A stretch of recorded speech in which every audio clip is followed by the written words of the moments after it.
This morning, we have the first look inside a new book that's expected to have both Republicans and Democrats talking. The book is American Carnage: On the Front Lines of the Republican Civil War and the Rise of President Trump. It features more than 300 interviews with top Republican leaders of the past 20 years, including President Trump, and it explores how a revolution in the GOP propelled him to the White House. Author Tim Alberta is Politico magazine's chief political correspondent. He's here first on CBS This Morning. Good morning. Welcome. Good morning. Thank you for having me. Thanks very much for being here.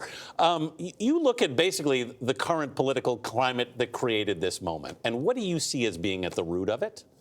Well, look, I think that there is a collective instinct for all of us to examine the national landscape and this incredible amount of polarization and disunity in the country right now and lay it all at the doorstep of President Trump. And I think that's a mistake, because what I try to explain in the book is that what you've had swirling now for over a decade are these forces of cultural displacement and socioeconomic dislocation, an enormous amount of insecurity and anxiety felt by a lot of Americans of all political persuasions. You write. His was a canopy of discontent under which the grudging masses could congregate to air their grievances about a nation they no longer recognized and a government they no longer trusted. That's right. Man, that's good. That's pretty good. Yeah. Look, I think it's important to understand that that Donald Trump was able to appeal to not just a particular section of the traditional Republican electorate. He was in some ways able to expand the Republican Party in reaching new voters. But of course, in politics, for every action, there's an opposite equal reaction. And so while bleeding some of the more college-educated, traditional suburbanite Republicans, he was able to still win an election by appealing to a lot of traditional, downscale, rural, and exurban Democrats who had never voted for Republicans in many cases. You know, one of the criticisms of President Trump is not only that he's, well, I got to go with this question here. A lot of people on the Democratic side, but also many Republicans, are wondering whether there are members of Congress who are at some point going to challenge the president, not on his populist ideas, but on ideas that many say are nativist and racist. In your reporting, did you find any member of Congress who says, you know what, I'm almost there and I'm going to challenge him soon?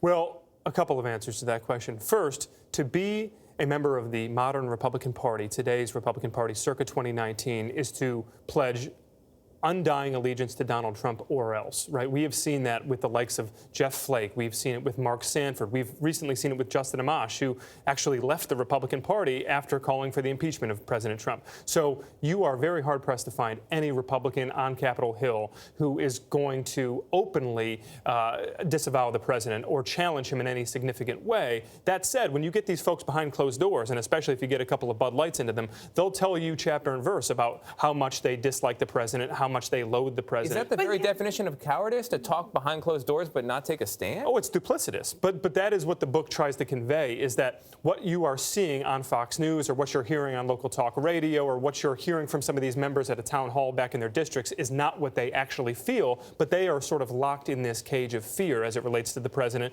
And they understand full well that if political self-preservation is the name of the game, they cannot afford to cross Donald Trump. You're especially critical of Vice President Pence, writing that he, quote, so pitifully subjugated himself that his friends wondered if President Trump had blackmail on him.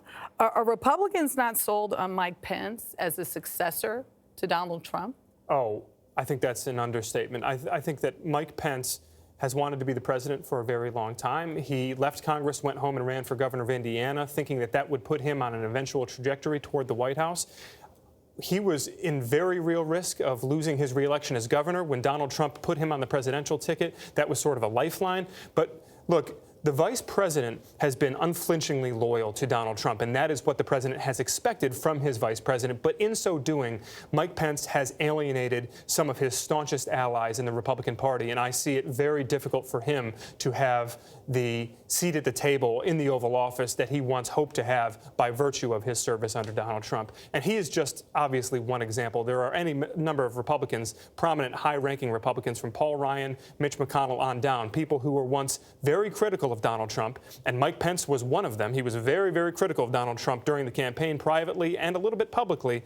But when the time came to either pledge allegiance or to leave the party, everyone made the same decision. And that's strictly because of how they feel voters will cast their vote come the next election. Absolutely. Look, you have an entire Republican governing class who, when they saw Donald Trump's ascent, they realized that they had had it all wrong. That this message of, whether it was compassionate conservatism under George W. Bush, whether it was this notion that free trade was universally beneficial to the American worker, you had a lot of Republicans who essentially took for granted that the Wall Street Journal's editorial board was what Republican voters used as their political Bible. And in fact, a lot of Republican voters and voters writ large across the country were in the middle of this sort of populist reckoning, this revolt that was coming, and not many people saw it. Donald Trump saw it very, very early. And so when all of these other Republicans began to realize just how forceful it was, they realized that they needed to either get with him or get out of his way.